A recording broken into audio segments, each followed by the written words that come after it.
participation et la venue exceptionnelle, qui est également le conseiller scientifique et membre d'honneur de l'association Chartes Mission France que je dirige. Je suis Fabienne Rossier. Je voudrais vous donner juste quelques petites informations en ce qui concerne l'association. C'est une jeune association qui a été créée en janvier dernier, qui actuellement est constituée d'une équipe de 5 personnes et qui a pour but d'informer, sensibiliser et faire en sorte de mobiliser le plus grand nombre pour la protection et la sauvegarde de ces top prédateurs que sont les requins, qui sont essentiels pour nos océans, la bonne vie de nos océans, et in fine pour nos vies en tant qu'êtres humains. Donc Chartes Mission France a élaboré un certain nombre d'outils de sensibilisation. J'en retiendrai surtout 2. Une brochure de recommandations pour les plongeurs qui n'ont jamais eu la chance de rencontrer des requins lors de leur plongée. Donc une douzaine de conseils qui ont été d'ailleurs entérinés par l'expertise d'Alessandro. Cette brochure elle est disponible en français, en anglais et en espagnol. Elle est disponible sur notre stand en version papier à l'entrée de l'aquarium et également téléchargeable sur notre site gratuitement. Nous avons également réalisé un kit de sensibilisation auprès des clubs de plongée pour les aider à sensibiliser leurs plongeurs, car comme vous l'avez compris, l'association Chartes Mission France a été créée par la volonté de plongeurs qui ont eu la chance d'observer ces squales en milieu naturel, et c'est ce qui les a amenés à la création de cette association. Donc je vais vous présenter Alessandro, s'il faut le faire. Donc Alessandro est auteur, illustrateur, chercheur, plongeur. Il a écrit une vingtaine d'ouvrages extrêmement connus dans différentes langues à propos des requins et notamment les grands requins blancs qu'il côtoie quasi quotidiennement en Afrique du Sud. Il a créé la banque italienne de données sur le grand requin blanc.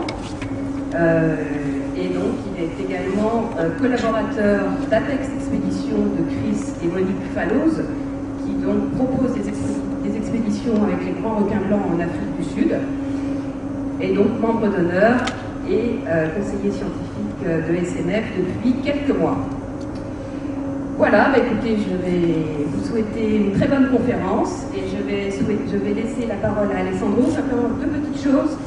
Alessandro a eu la gentillesse d'apporter 2 de ses ouvrages qui sont disponibles à la vente à l'issue de la conférence, qui peuvent aussi être dédicacés. Donc voilà, le bureau est là si ça vous intéresse. Après la conférence, vous pourrez venir faire dédicacer votre ouvrage. Et je vous invite également à passer sur notre stand avant votre sortie de l'établissement si vous souhaitez de plus amples informations sur nos projets, sur ce que nous avons déjà réalisé et comment nous aider. Voilà, très bonne conférence à tous.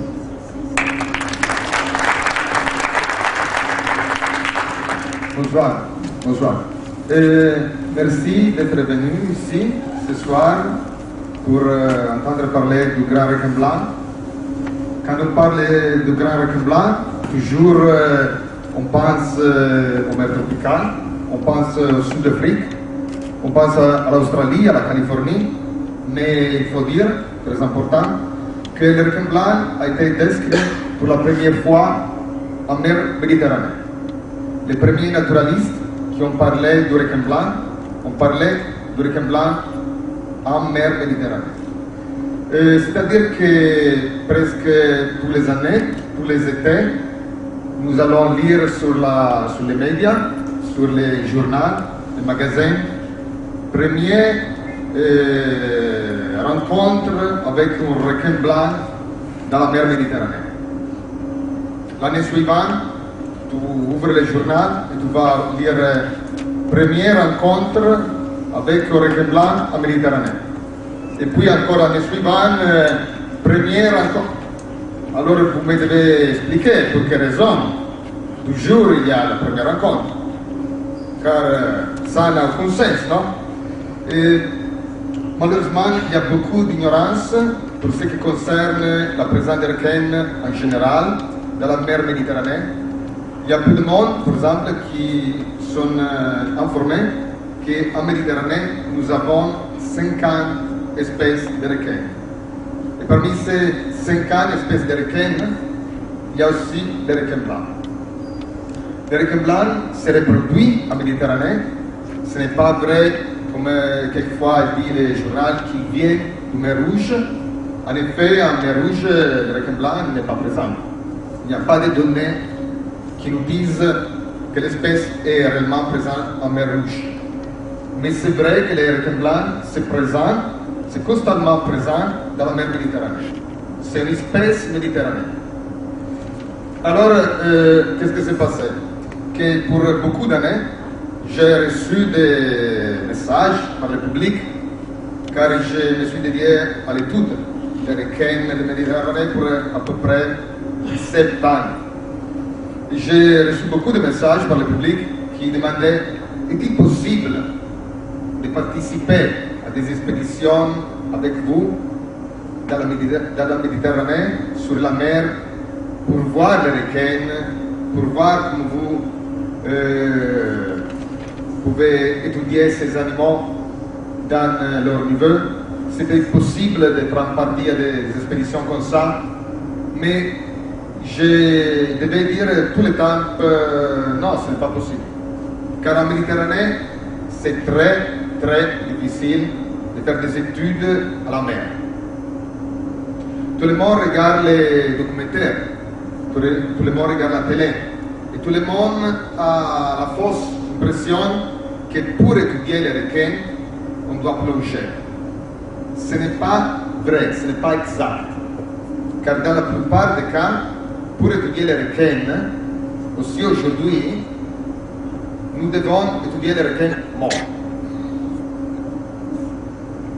Mais c'est plutôt normal, car vous pensez la quantité de données que vous pouvez collecter sur les requins morts, de la morphologie, l'anatomie, la physiologie, la reproduction, la diète, c'est normal.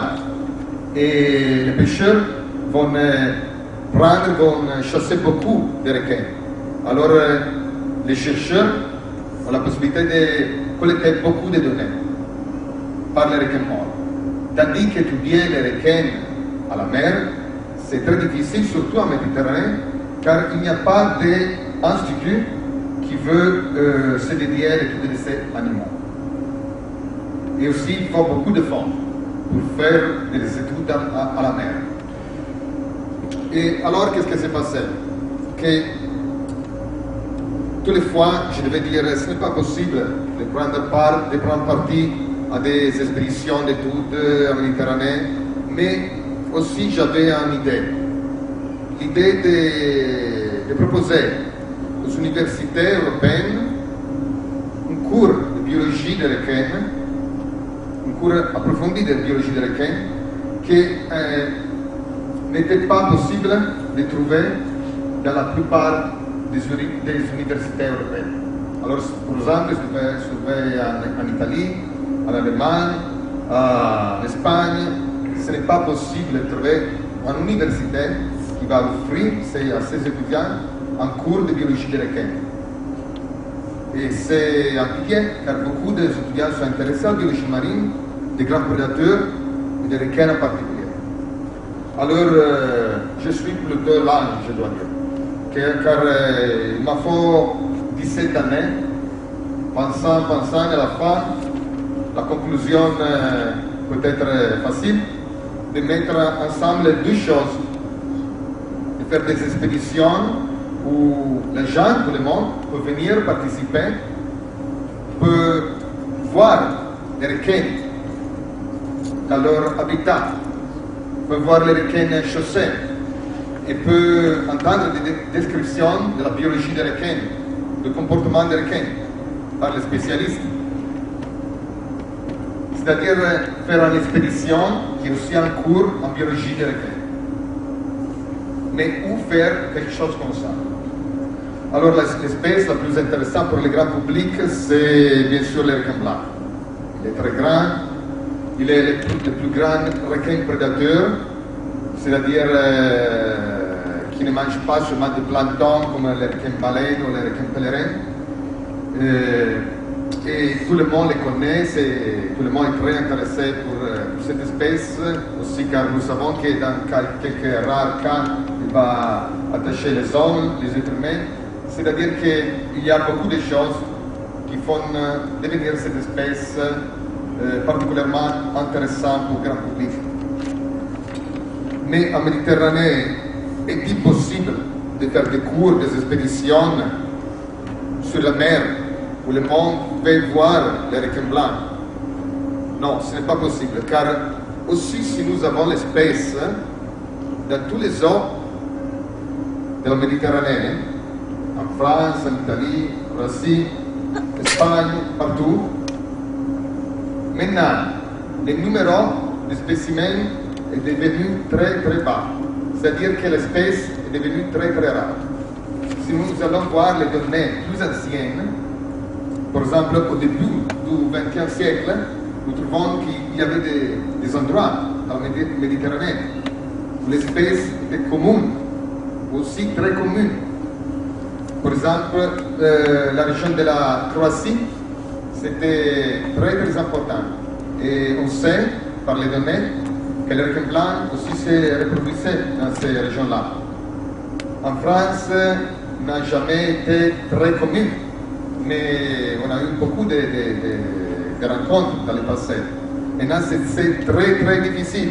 Alors, si je veux faire une expédition en Méditerranée, ce serait fou, car je risque de rester à la mer pour un an, pour voir peut-être, si j'ai de la chance, de voir un spécimen ou deux spécimens, ce n'est pas possible à faire.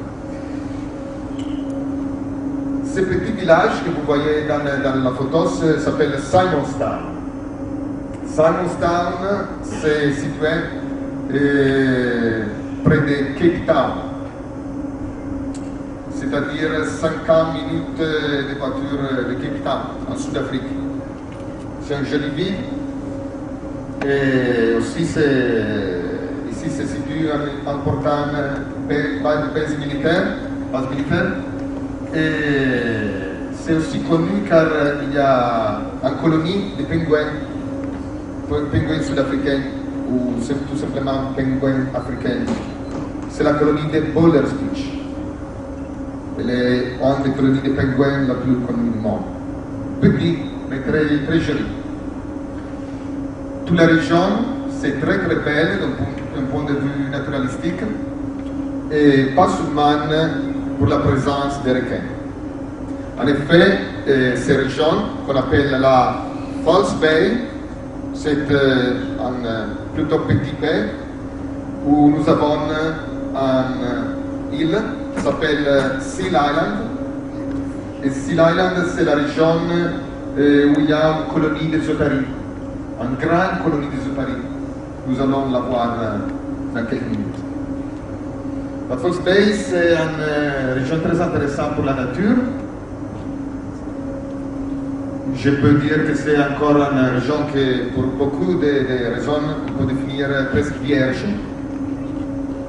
Il y a bien sûr des petites villes, il y a bien sûr des communautés de pêcheurs, mais pas beaucoup.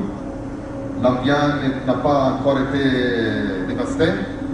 Les populations des animaux sont encore en bon nombre. Les choses vont changer, mais elles changent lentement. Ce n'est pas comme en Méditerranée. Le climat, c'est méditerranéen très semblable au climat de mer Méditerranée. Aussi la végétation rappelle beaucoup la végétation, par exemple, de la Corse ou de la Ligurie. Ça, par exemple, c'est Cape Point. Cape Point, c'est un cap très, très, très connu. Et il est très près du fameux cap de Bonne-Espérance. Vous savez que dans ces régions, il y a eu beaucoup de désastres navals. C'est pour cette raison-là qu'ils ont construit, vous voyez, il y a un phare plus ancien. Et puis ils ont construit un autre phare qui est ici, plus nouveau, car l'autre c'était trop loin.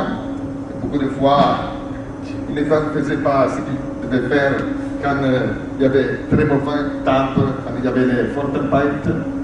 On a eu beaucoup d'accidents en bateau. La région c'est connu pour la mer qui n'est pas très jolie tous les fois. C'est très commun d'avoir des vagues qui vont mesurer 2, 3, 4 mètres. C'est plutôt dangereux. Pour cette raison-là, c'est aussi très important de travailler avec des opérateurs qui vont à la mer avec beaucoup d'expérience.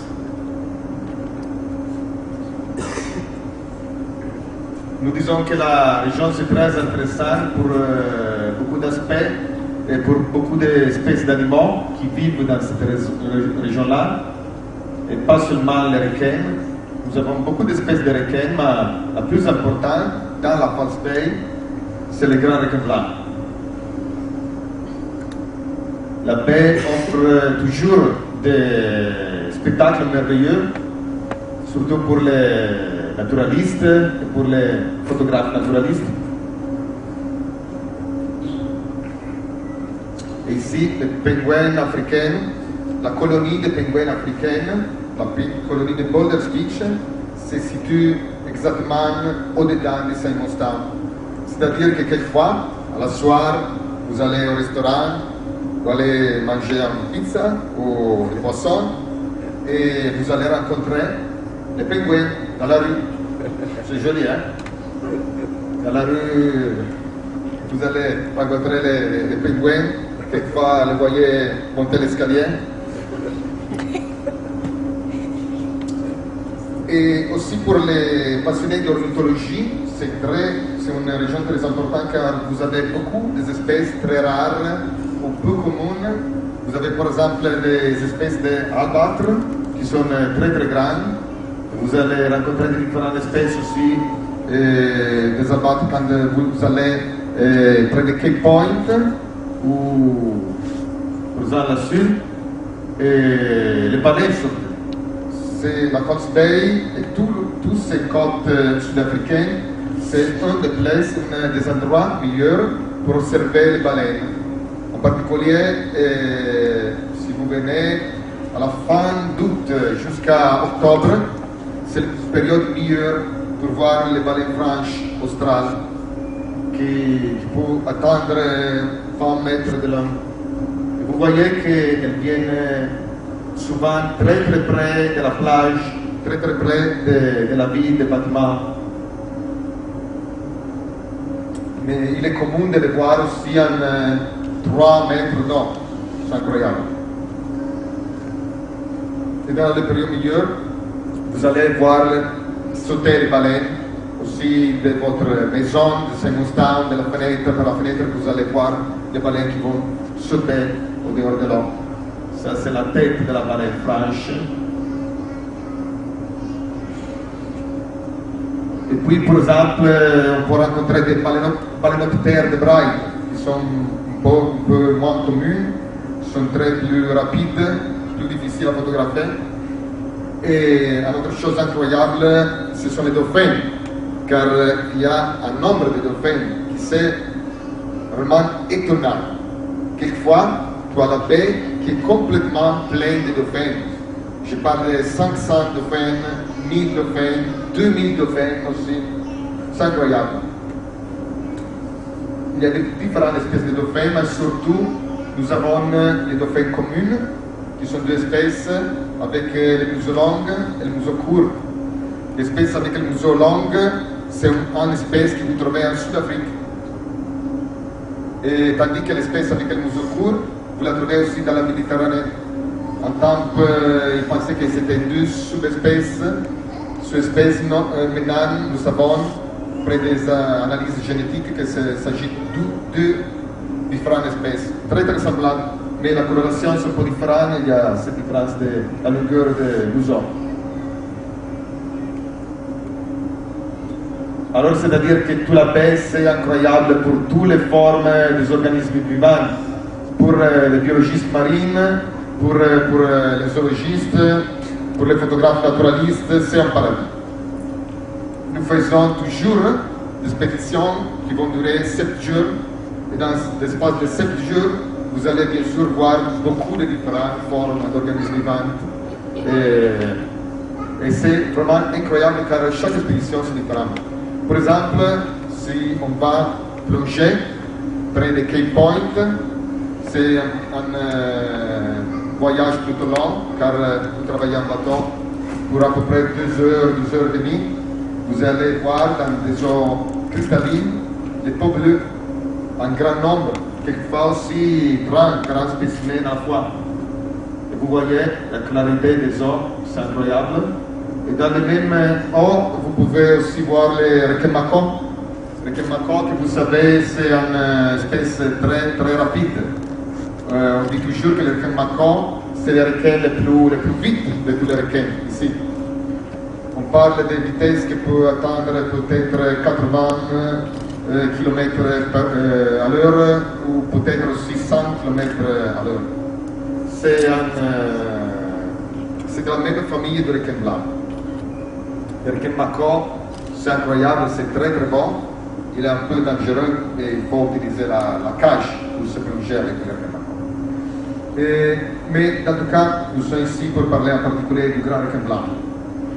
Tout ça, seulement pour vous dire que la région, c'est incroyable du point de vue naturalistique, pas seulement pour les requins blancs, mais pour tous les formes de vie. Par exemple, ce requin-là, c'est très semblable à ce que nous appelons le requin grisel, qui est commun en Méditerranée.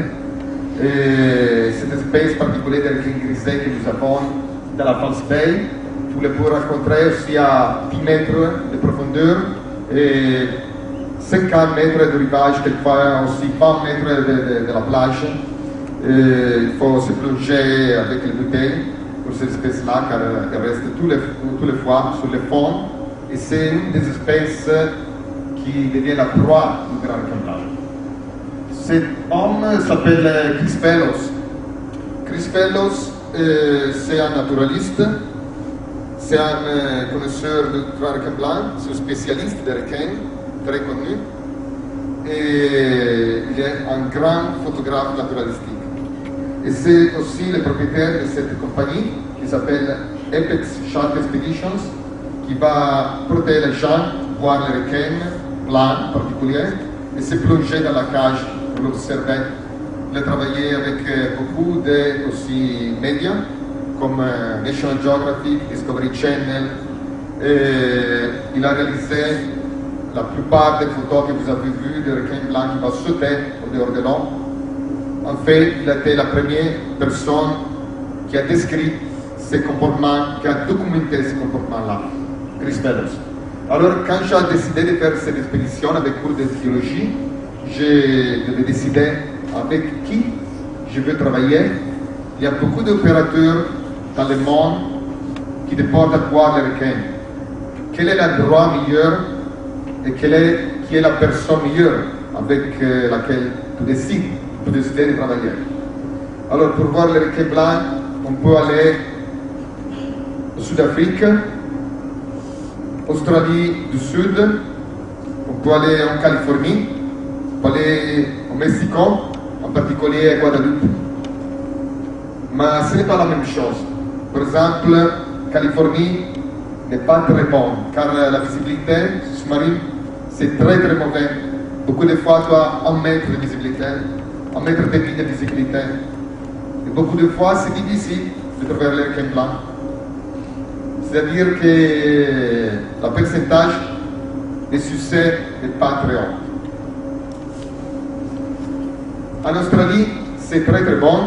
La visibilité, c'est magnifique, incroyable. Il y a beaucoup de requins blancs, ils sont très grands. Et il y a aussi la personne qui a inventé la plongée dans la cage avec les requins blancs, qui s'appelle Rodney Fox. Nous allons faire une expédition cette année, une expédition aussi l'année prochaine avec Shark Mission France, avec Rodney Fox en Australie. Mais je pensais que l'endroit meilleur pour faire des expéditions régulières, c'était l'Afrique du Sud. Et il y a des raisons que maintenant je vais vous expliquer. Encore Guadeloupe, au Mexique, c'est très bon. Les requins sont encore plus grands. La visibilité, c'est incroyable. Mais à la fin, j'ai décidé pour le Sud-Afrique. Pour quelle raison? Il y a de différentes raisons. En Sud-Afrique, sur 7 jours, si tu vas pendant la saison juste, tu as la sûreté de voir les requins blancs et d'avoir un bon numéro. Cette sûreté, avec ce niveau-là, te la donne seulement l'Afrique du Sud. Une autre chose, quand tu es en Afrique du Sud, quand tu es à Saint-Nostan, tu prends le bateau et en 20 minutes, tu es sur le site de requin blanc. Les voyages pour arriver sur les sites très très courts. Tandis qu'en Australie et à Guadeloupe, c'est beaucoup plus long, ce sont beaucoup d'heures de voyage pour arriver sur les sites. Et encore, puisque je voulais faire un cours de biologie, pour moi c'était très important le fait de voir les comportements naturels des requins blancs. Les comportements de chasse en particulier. Et pour voir les comportements de chasse des requins blancs, tu dois aller au Sud-Afrique. Car seulement en Afrique du Sud, les requins blancs vont chasser toujours, très très souvent, à la surface. Dans des autres endroits, ils chassent bien sûr, mais ils chassent beaucoup, beaucoup plus au-dessus de nous. C'est-à-dire que tu n'arrives pas à voir ce qui se passe. Ou si tu arrives à voir ce qui se passe, c'est très rare. Tu as de la chance pour moi. Et l'autre chose, c'est que seulement en Afrique du Sud, tu peux voir le comportement incroyable des requins blancs qui va sauter au-dehors de nous. Chris Pelos travaille avec sa femme, qui s'appelle Monique. Ils ont une petite compagnie. Ils sont très très connus dans l'ambiance des chercheurs de requins. Ils ont aussi publié quelques des articles scientifiques les plus intéressants des dernières années, car ces deux personnes ont été capables de collecter un nombre incroyable de données sur la prédation des requins blancs. Ils ont construit une banque de données qui n'a pas de précédent. Avec eux, sur le bateau, il y a aussi Punas Jacobs, qui c'est le skipper.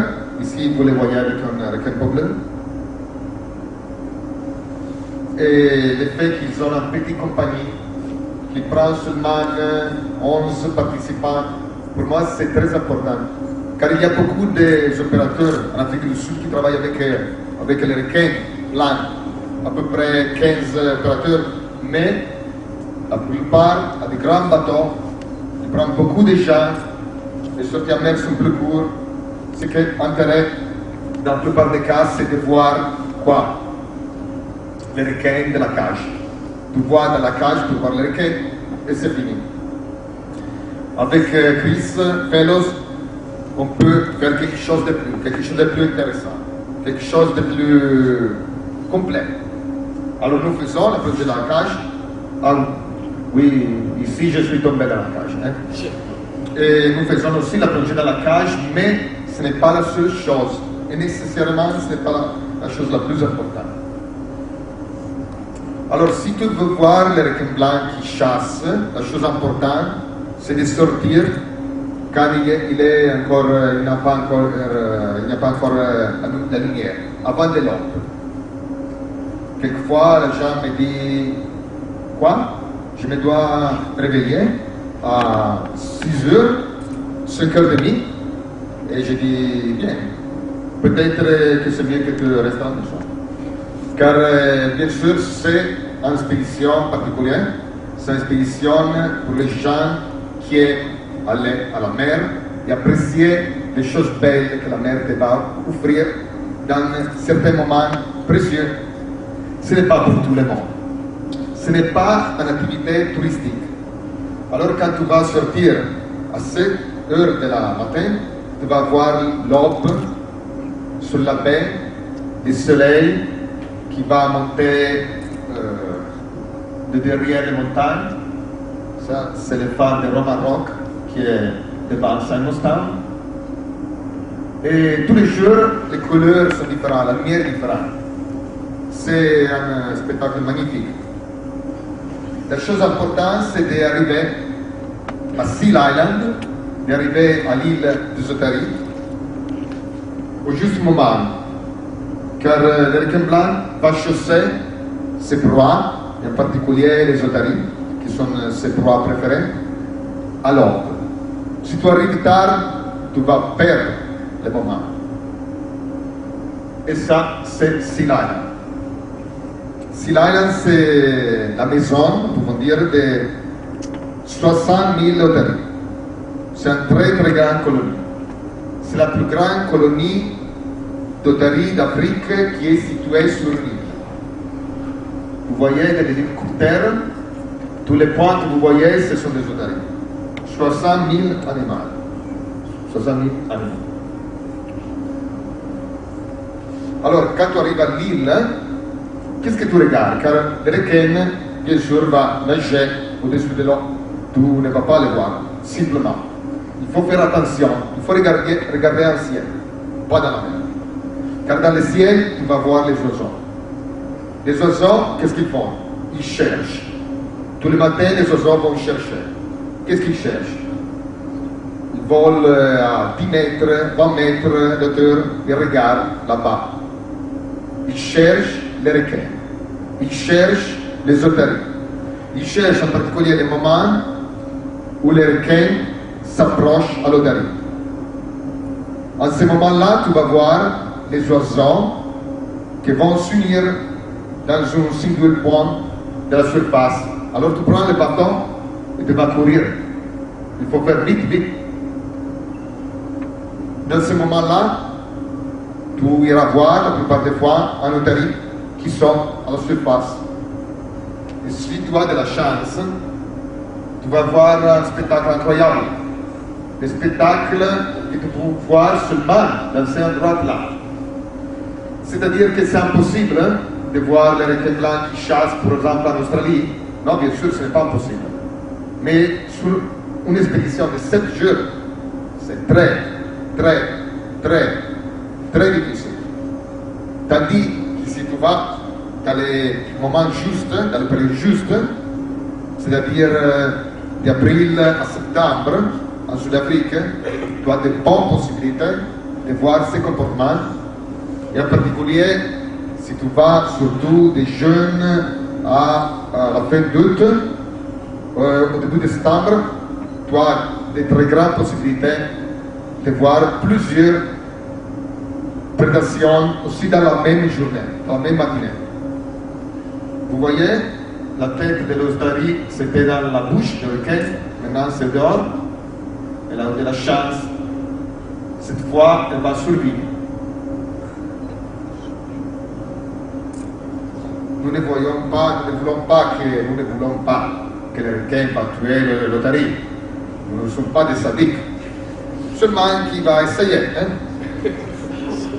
Et on sait que dans les périodes meilleures, par exemple en août, vous pouvez aussi voir 30 ou 40 prédations chaque matin.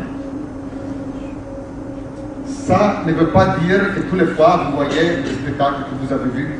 Quelquefois, il y a tout simplement un loin mouvement sur la surface. Vous voyez peut-être 1 kilomètre distant qu'il y a le requin qui saute et vous arrivez et c'est fini. Ou peut-être vous arrivez dans un endroit et vous pouvez entendre l'odeur de l'otarie tuée, l'odeur du gras, l'odeur de sang. Ça, c'est pas souvent. C'est-à-dire que, aussi pour les photographes professionnels, ce n'est pas sûr qu'il va prendre de bonnes photos. Il faut essayer, essayer, essayer. C'est pour cette raison-là que nous restons pour 7 jours pour chaque expédition. Et je peux dire que sur 7 jours, tu vas prendre des photos magnifiques, mais c'est le période minimum qu'il faut pour réaliser vraiment de bons matériels. Ici, il a tué un otarie. Quelquefois, j'ai réussi, quelquefois, il va faillir. Pour quelle raison le requin blanc a besoin d'attacher l'otarie à l'ordre? Pour quelle raison? il y a une raison particulière, car tu arrives et tu vois qu'il y a une période qui peut durer 40 minutes, 45 minutes, quelquefois 1 heure, mais c'est difficile que va durer plus qu'une heure. Après, la surface, c'est tranquille, il n'y a plus d'attaque, ou peut-être il y a une attaque chaque heure, mais la situation devient tranquille. Qu'est-ce qui se passe? Quelle est la raison pour laquelle le requin blanc a besoin de peu de lumière pour faire la prédation? Vous pensez, l'otarie qui va nager à la surface, vous l'avez vu, elle va sauter quand elle voyage. Et il y a une raison pour laquelle elle va sauter tout le temps. Car s'il va sauter, il reste peu de temps dans l'eau. C'est plus difficile pour les prédateurs là individuels. Mais aussi, avec ces tactiques, c'est toujours possible pour les requins nager au-dessous, regarder la surface et voir l'otarie. Pour voir l'otarie, le requin a besoin d'un petit peu de lumière. L'aube, c'est bon. De nuit, c'est plus difficile. C'est très difficile. Mais à l'aube, il y a la suffisante lumière pour voir l'otarie à la surface. Mais il n'y a pas suffisante lumière pour laquelle l'otarie regarde en bas et voit le requin. C'est le moment idéal de la journée. Le requin peut voir très bien l'otarie à la surface. L'otarie ne peut pas voir bien le requin blanc qui s'approche très très vitement. Pensez que le requin blanc peut atteindre une vélocité de 50 km/h à l'heure. Très très vite. C'est-à-dire que ce prédateur très puissant, très grand, a besoin d'attaquer des surprises. La surprise, c'est un élément indispensable pour le requin blanc. Vous voyez que tous les fois, presque tous les fois, il va attaquer des petits otaries. C'est rare qu'il va attaquer des adultes aussi. Ici, un autre petit. Vous voyez les moustaches, la bouche, les museaux, les petits. Et ici, il y a un adulte. Quelquefois, il va attaquer l'adulte, mais c'est beaucoup plus rare. Pour quelle raison? L'adulte, c'est très fort, c'est très puissant, a des dents puissantes.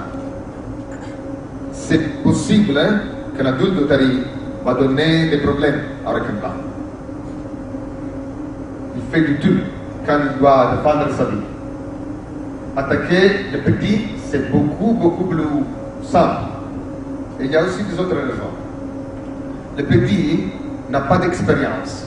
N'a pas d'expérience dans le mouvement, n'a pas d'expérience pour ce qui concerne la connaissance du prédateur.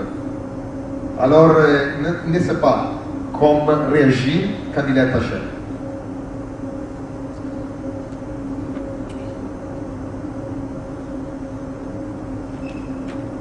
Beaucoup de fois, vous voyez tout simplement la nageoire dorsale ou caudale, comme dans ce cas, de requin blanc à la surface. Vous voyez des boules, vous voyez des mouvements, mais c'est pas toujours que vous voyez l'otarie qui vient tuer.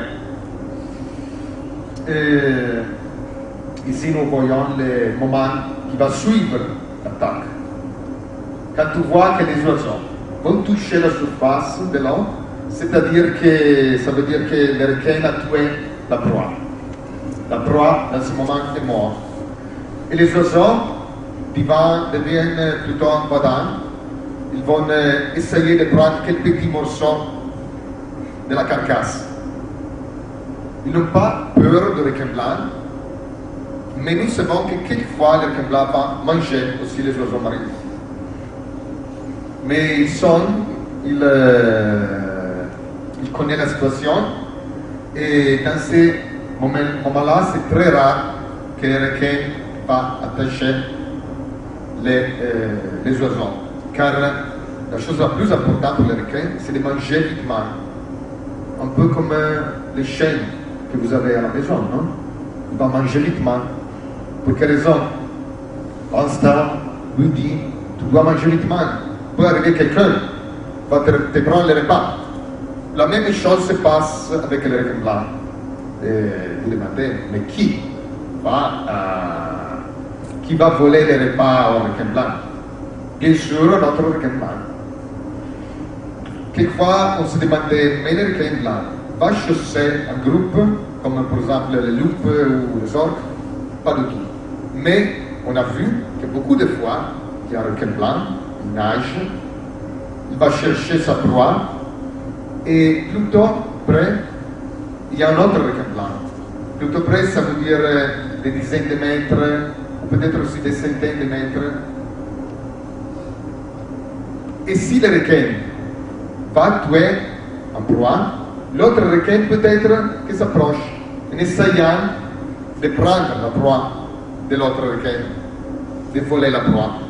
Alors, vous comprenez que c'est important pour les requins de tuer et manger vitement. Tuer et manger vitement. Et ils mangent très vitement aussi car ils n'ont pas besoin de couper la proie. Beaucoup de fois, ils la mangent un peu de morceaux ou aussi tout entière.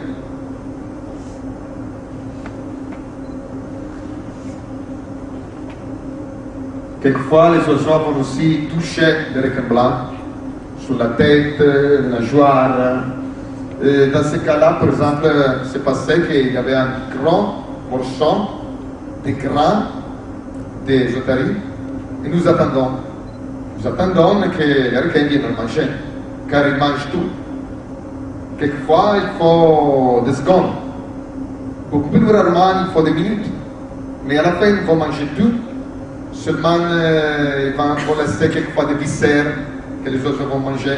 Mais quand il y a des morceaux de gras, tu es sûr qu'il va les manger. Ne laisse rien de ce qui contient beaucoup d'énergie, beaucoup de gras.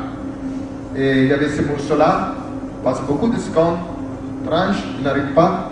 À la fin, l'oiseau qui circulait, au dernier moment, s'approche et essaie de prendre les morceaux de gras.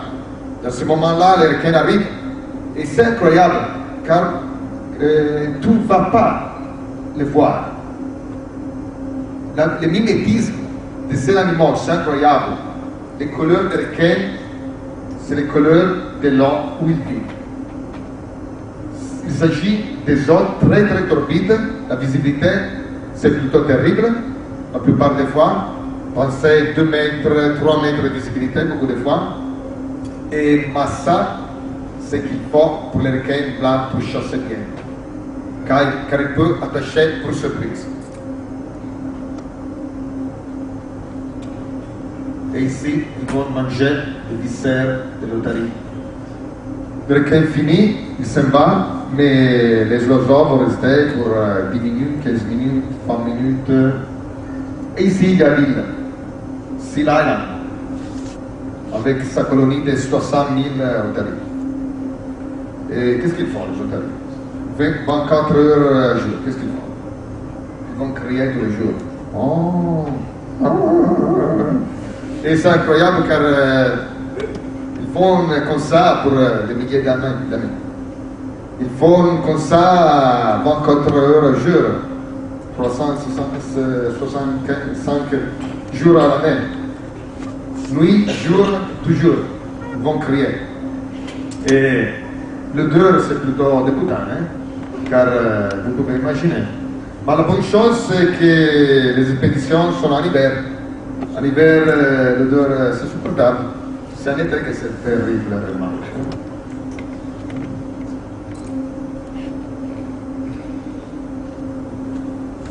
Le soleil arrive à illuminer Seal Island. Toujours des couleurs merveilleuses. Le requin blanc ne va pas chasser les otaries pendant toute l'année. Ils ont une période. L'autre saison de requin blanc à Seal Island, c'est seulement d'avril à septembre. Quelquefois, il peut arriver aussi en octobre, mais c'est beaucoup rare. La plupart des fois, il va terminer à la moitié de septembre ou à la fin de septembre. Et toujours, il va commencer en avril. Quelquefois, avril de Saint-Paulin, la haute saison va commencer en mai. Mais pourquoi il ne va pas chasser les otaries dans les autres mois? Pourquoi il va chasser les otaries seulement pendant l'hiver sud-africain? Il y a raison. Les otaries vont naître en novembre-décembre. Elles sont très petites. La coloration c'est très sombre. Si vous allez à Silay pendant novembre-décembre, c'est très bon, car vous allez voir tous ces petits qui sont nés. Il y a la placente partout, les oiseaux qui vont manger la placente. Vous savez que la nature ne jette rien. Et c'est incroyable, car tous ces petits-là sont presque noirs, et l'île devient presque noire.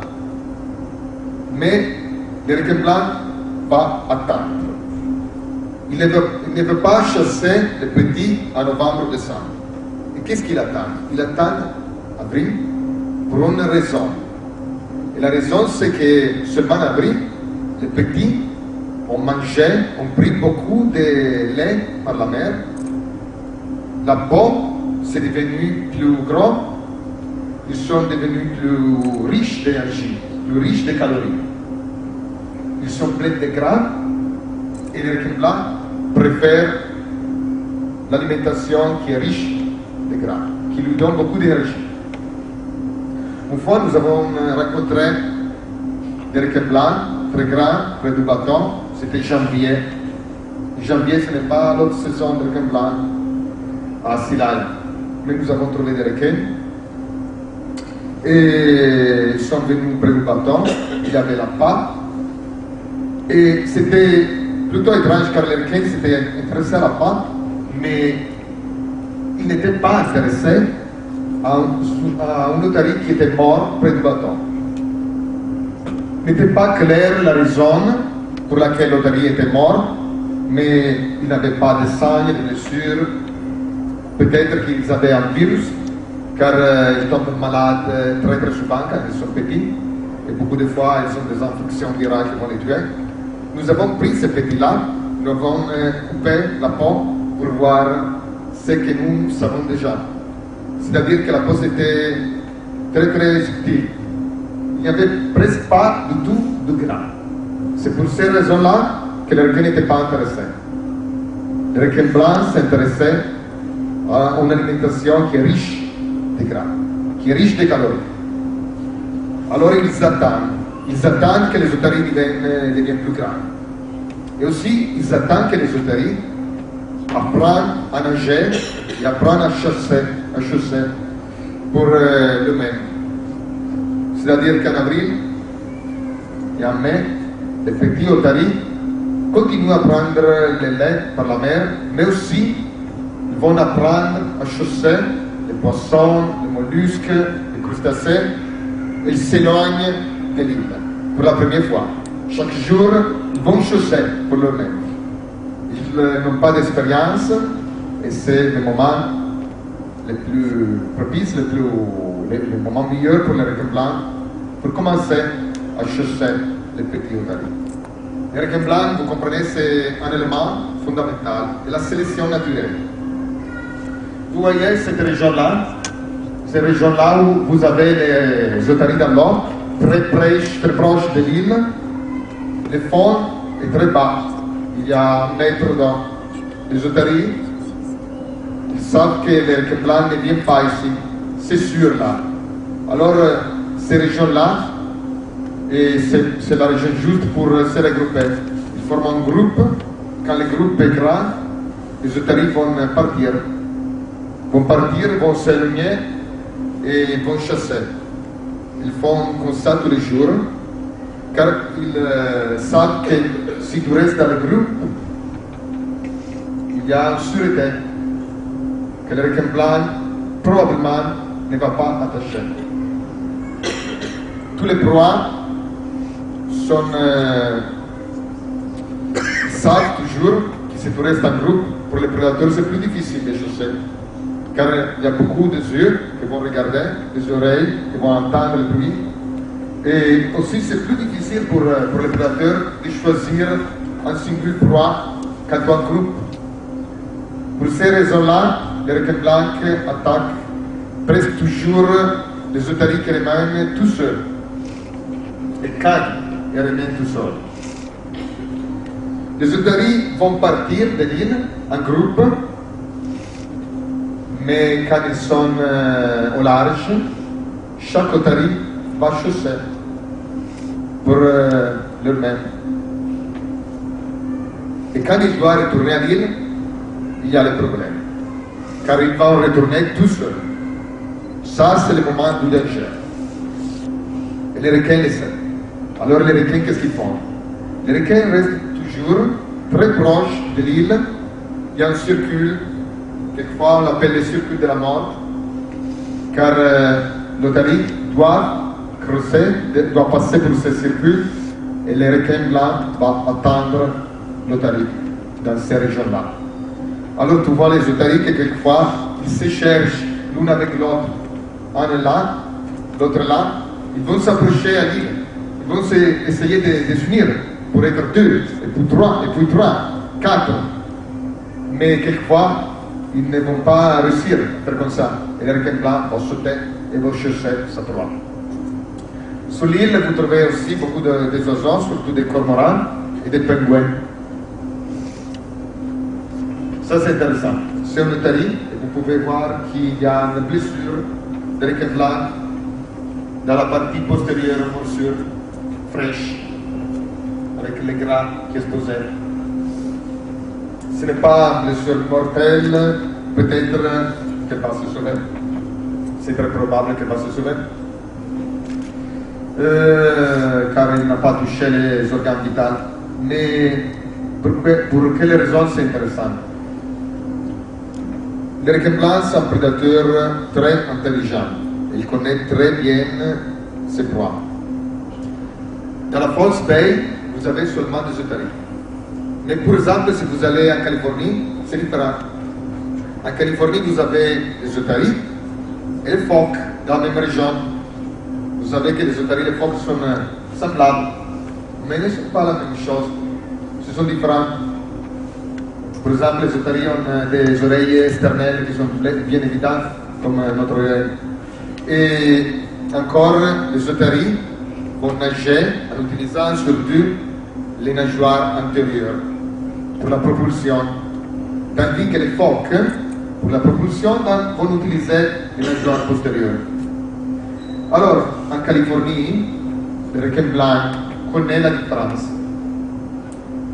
Le requin blanc, quand il va attacher la proie, il doit donner une morsure qui va immobiliser la proie tout de suite. Alors la manière meilleure, la façon meilleure de le faire, et pour les otaries, c'est de donner une morsure dans la partie antérieure. Car dans la partie antérieure, nous avons dit qu'il y a les nageoires qui donnent la propulsion. Pour les phoques, il va donner une morsure dans la partie postérieure. Il fait comme ça presque toujours. Mais quelquefois, bien sûr, il peut se tromper, il n'est pas parfait. Il est presque parfait peut-être, mais vous avez vu, il va chasser. Beaucoup de fois, il y a la tête de requin, il y a l'otarie, la phoque qui va voler dans l'air. C'est très difficile. Beaucoup de fois, le requin va donner une morsure dans l'air. C'est-à-dire qu'il y a l'otarie, il y a la tête du requin, il fait comme ça. Il donne une morsure latérale en essayant d'utiliser une région précise de la mâchoire où il sait qu'il y a les muscles les plus puissants. De cette façon, avec une single morsure, il peut réussir à tuer ou immobiliser la proie. Mais quelquefois, bien sûr, la rapidité de l'attaque, il peut se tromper. C'est pour ces raisons-là que la plupart des otaries qui vont survivre ont des morsures dans la partie postérieure. Car la morsure de la partie postérieure, nous avons dit qu'elle ne va pas immobiliser la proie. chaque sortie à mer que nous faisons dans Fosse Bay, nous allons la diviser en 3 parties. Nous avons vu la première partie, c'est l'observation de la prédation naturelle. La seconde partie, c'est très intéressant aussi. Nous allons utiliser une fosse poterie, c'est fait de néoprène,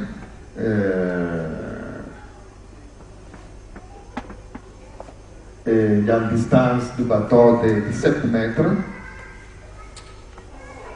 Et si on a de la chance, on peut voir ce spectacle-là, incroyable. Le requin blanc qui va sauter au dehors de l'eau, aussi de 3 ou 4 mètres de hauteur.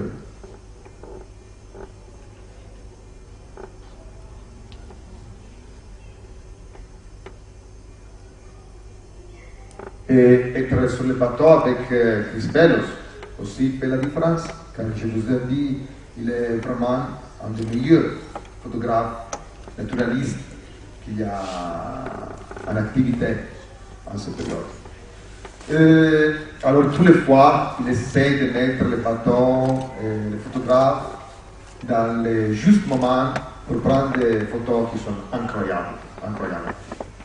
Si seulement il y a quelqu'un m'avait dit un jour tu feras la photo du grand requin blanc qui va toucher le soleil, je n'y croyais pas.